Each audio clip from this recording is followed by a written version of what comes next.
Hello everyone, তোমরা কেমন আছো? আশা করি অনেক ভালো আছো। আর আমিও চলে এসেছি আমার একটা ছোট্ট নতুন ভিডিও নিয়ে। তো তোমরা তো জানোই, দেখেছো ব্লগে যে গত 2রা জানুয়ারি ছিল দিঠি রানীর হ্যাপি বার্থডে। তো তারই বার্থডে উপলক্ষে একটু ছোট্টখাটো ঘরের লোকজনকে নিয়ে আয়োজন করা হয়েছিল। তো সেদিন সকালে সাধারণভাবেই সবাই নিজের নিজের কাজে ব্যস্ত হয়ে পড়েছিল একটু আয়োজন করার জন্য। আমিও বসে পড়েছিলাম ক্যাপসিকাম, টমেটো এবং পেঁয়াজ কাটতে, চিলি চিকেনের উপকরণ। আমি তো এই ইউটিউব করার আগে এত ভিডিওতে অভ্যস্ত ছিলাম না, তাই একটু নিজের মুখ দেখিয়ে ভিডিও করতে একটু অকওয়ার্ড ফিল হয়। তো তোমরা একটু মানিয়ে গুছিয়ে নিও। আমিই আমার ক্যামেরাম্যান, তাই আমাকেই ফোনটাকেও দেখতে হচ্ছে, আবার কাজেও মন দিতে হচ্ছে।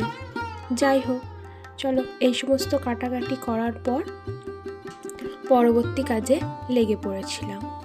পরবর্তী কাজ ছিল আমার জন্য, সেটা হচ্ছে পনির কাটা, অর্থাৎ পনিরকে পিস পিস করে রেডি করা। তো এই যে চিলি চিকেনের সব উপকরণ আমার কাটাকাটিও কমপ্লিট,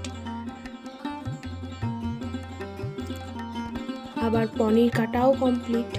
তো এই সমস্ত কাজ করার পর চলো তোমাদের একটু রান্নার কিছু ক্লিপ দেখিয়ে নিই।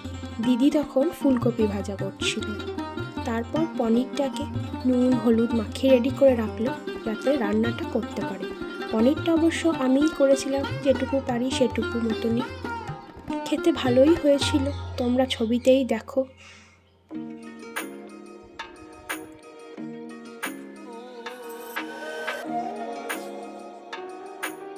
এই যে পনির একদম রেডি। তারপর শাক, 5 রকম ভাজা, হেনা তেনা মিলিয়ে অনেক কিছুই হয়েছিল। তারপর দিদি চাটনিটা করে নিয়েছিল। দিদি কিন্তু চাটনিটা খুব সুন্দর বানায়, টক ঝাল মিষ্টি, বেশ ভালোই লাগে খেতে। তারপর আমার ওপর দায়িত্ব পড়েছিল চিলি চিকেনের মাংস ম্যারিনেট করা। তো সেই মতো দায়িত্ব পালন করতে লেগে গিয়েছিলাম মাংস ম্যারিনেটে। প্রথমেই টমেটো পেস্ট দিয়েছিলাম, তারপর আদা রসুন এবং পেঁয়াজ 3টেকে একসাথে দিদি পেস্ট করে দিয়েছিল, সেই পেস্টটা দিয়েছিলাম। তারপর একটু লেবুর রস দিয়ে দিলাম। তারপর একে একে লঙ্কার গুঁড়ো, তারপর জিরে গুঁড়ো, ধনে গুঁড়ো, সব কিছুই একটু একটু করে দিলাম পরিমাণ মতন। এবং তারপর দিয়েছিলাম কর্নফ্লাওয়ার, নুন, তারপরে দাদা দিয়ে দিয়েছিল একটু ভিনিগার, এবং আমি ডিমটাকে ফেটিয়ে দিলাম। সব উপকরণ দিয়ে দেওয়ার পর এবার হচ্ছে মাখানোর পালা। চলো ভালোভাবে মাখিয়ে নিই। তো মাখিয়ে নেওয়ার পর কিছুক্ষণের জন্য, অর্থাৎ আধ ঘন্টা 45 মিনিটের মতন রেখে দিয়েছিলাম ম্যারিনেশনে। যত বেশি রাখা যায় ততই নাকি ভালো হয়।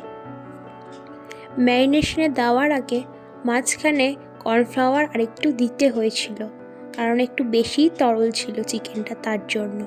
যাই হোক, ম্যারিনেশন অনেকক্ষণ থাকার পর আস্তে আস্তে এবার চিকেন পকোড়াগুলোকে ভেজে নিয়েছিলাম আমি, এবং অন্য আরেকটি দিকে ওই টমেটো, ক্যাপসিকাম এবং পেঁয়াজগুলোকে ভাজতে দিয়েছিলাম। তারপর ভাজা হয়ে গেলে একে একে চিলি সস, সয়া সস এবং টমেটো কেচাপ সব কিছু দিয়ে ওই দিকের অংশটা রেডি করার পর, তারপর ফোটা হয়ে গেলে আস্তে আস্তে চিকেনগুলো দিয়ে, যেভাবে সবাই চিলি চিকেন করে আমিও সেভাবে করে নামিয়ে নিয়েছিলাম। আমারটা অবশ্য চিলি চিকেন আর চিকেন কষা দুটোর মিক্সড আপ হয়ে গিয়েছিল। যাই হোক, আর এইদিকে দাদার মামিমা সে এই ফ্রায়েড রাইসটা করছিল। এবার আস্তে আস্তে আমি সোনামায়ের থালাটা সাজিয়ে নিয়েছিলাম আমার মতন করে। ভাত, ফ্রায়েড রাইস, তারপর ভাজা ভুজি সব কিছু দিয়েই আমার দ্বারা যতটুকু সম্ভব হয়েছিল আমি সাজিয়েছিলাম। একে একে সব তরকারি সব কিছুই বাটিতে বাটিতে দিয়ে রেডি করেছিলাম। দিদিদের ঘরে যেহেতু রাধা গোবিন্দ ঠাকুর আছে, তাই ওদের সেদিন সকালে পায়েসের ভোগ দেওয়া হয়েছিল। সেটা অবশ্য সোনামা সকালেই খেয়েছিল, পায়েস মিষ্টি। তারও কিছুটা ক্লিপ তোমাদের সাথে শেয়ার করব, দেখে নেবে। তাই দুপুরে তাকে আর আলাদা করে পায়েসটা আমরা দিই নাই। একে একে সব কিছু সাজিয়ে নেওয়ার পর চলো ফাইনালি কীভাবে সাজিয়েছিলাম তোমাদের সাথে শেয়ার করে নেব।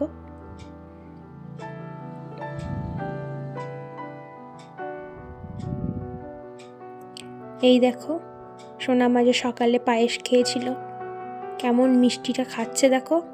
খায়নি, সে নাড়াচাড়া করে ফেলে দিল। আর এই হচ্ছে দুপুরে আমার ছোট্ট করে একটু সাজানো। কেমন হয়েছে অবশ্যই জানিও তোমরা। তার কিন্তু খাবারের থেকে ফুলের দিকে নজর বেশি, কারণ দেখি বেশি তার হলুদ রঙটার প্রতি খুব আগ্রহ, এবং তার মা মিষ্টি খেতে খুব ভালোবাসে, তাই সোনামাও মিষ্টি খেতে খুব ভালোবাসে। মিষ্টির রস বা একটু মিষ্টি কেটে কেটে দিলে সে খুব আগ্রহ করে খায়। দাদা অর্থাৎ সোনামায়ের বাবা, সে তাকে মিষ্টি একটু একটু করে খাইয়ে দিচ্ছে রসটা। তারপর চাটনি দিল একটু, চাটনিটা অবশ্য একটু ঝাল ছিল, যার জন্য তার একটু অসুবিধাই হয়েছিল। তারপর সে একটু জল খেলো। তারপর সে কিন্তু সেদিন জীবনে প্রথমবারের মতন মাংস স্বাদ নিয়েছিল, কেমন খেতে হয় মাংস। তাকে কি আর মাংস দেওয়া হয়, ওই একটু জিভ দিয়ে চেটে দেখেছিল কেমন খেতে লাগে মাংস। ওই দেখো সোনামায়ের দাদাই তাকে একটু করে খাইয়ে দিচ্ছে মাংস, একটু জিভ দিয়ে চেটে দেখে নিল কেমন খেতে হয়। সব কিছুর স্বাদ নেওয়ার পর তাকে একটু একা ছেড়ে দেওয়া হয়েছিল, সে কি করে দেখার জন্য। সে কিন্তু সেই মিষ্টিটার পিছনেই পড়েছিল। দেখো মিষ্টি থালা নিয়ে টানাটানি করছে। এসব দুপুরে হয়ে যাওয়ার পর তার জন্য সন্ধেবেলা একটু ছোট্ট করে আমি আয়োজন করেছিলাম এই সাজিয়ে। তোমরা জানিও কেমন ছোট্ট করে সাজিয়েছিলাম আমি আমার মতন। আর এই হচ্ছে সোনামায়ের কেক, যেটা অনেকটা দূর থেকে নিয়ে যাওয়ার জন্য একটু খারাপ হয়ে গিয়েছিল, যাই হোক। আর এই হচ্ছে আমার সোনামা, যাকে সাজিয়ে দেওয়া হয়েছে নতুন ড্রেস পরে। সে কি সুন্দর বসে পড়েছে দেখো কেক কাটবে বলে। আর তার ওই পুতুলটা খুব পছন্দ, তার একটা মিমি তাকে ওই পুতুলটা দিয়েছে। তো সোনামা সকলের সাথে বসে খুব আনন্দ করে কেকও কেটে নিয়েছিল। কেমন লাগছে সোনামাকে তোমরা অবশ্যই জানিও এই ড্রেসটা পরে। হয়েছে নিজের মতন খেলা করছে বসে বসে। এরপরই সে তার দাদায়ের সাথে কেক কেটেছিল।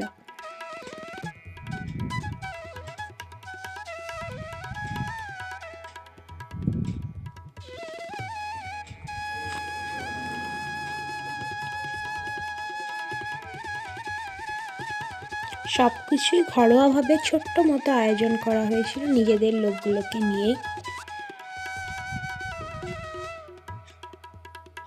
একটু তাকে খাইয়েও দেওয়া হলো কেকটা। একটু খাওয়ার পর সে অবশ্য আর খেতে চায়নি। ওই যে দেখো তার দাদাই তাকে একটু একটু খাইয়ে দিচ্ছে। সে কিন্তু আর কারোর কাছ থেকে একটুও কেক খায়নি। তার মাম্মাম খাওয়াতে গেল তাও খায়নি, আদার্স যারা ছিল কারোর কাছ থেকে একটুও খায়নি সে। যাই হোক, এই তো আজকের ছোট্ট ব্লগ, যেটা হচ্ছে সোনামায়ের জন্মদিন উপলক্ষে সবাই মিলে ছোট্ট করেই আয়োজন করা হয়েছিল। তোমাদের কেমন লাগলো ভিডিওটা অবশ্যই তোমরা জানিও। আর সোনামাকে কেমন লাগছিল সকালে এবং রাত্রিবেলায় দুটোই জানিও। তো আজকের মতন এইটুকুই, টাটা। সকলে অনেক ভালো থেকো, সুস্থ থেকো। আর খুব তাড়াতাড়ি আসছি পরবর্তী আরেকটি ভিডিও নিয়ে। চলো টাটা। আর ভালো লাগলে অবশ্যই আমার চ্যানেলটিকে সাবস্ক্রাইব করো, শেয়ার করো, আর লাইক কমেন্ট করতে ভুলো না যেন।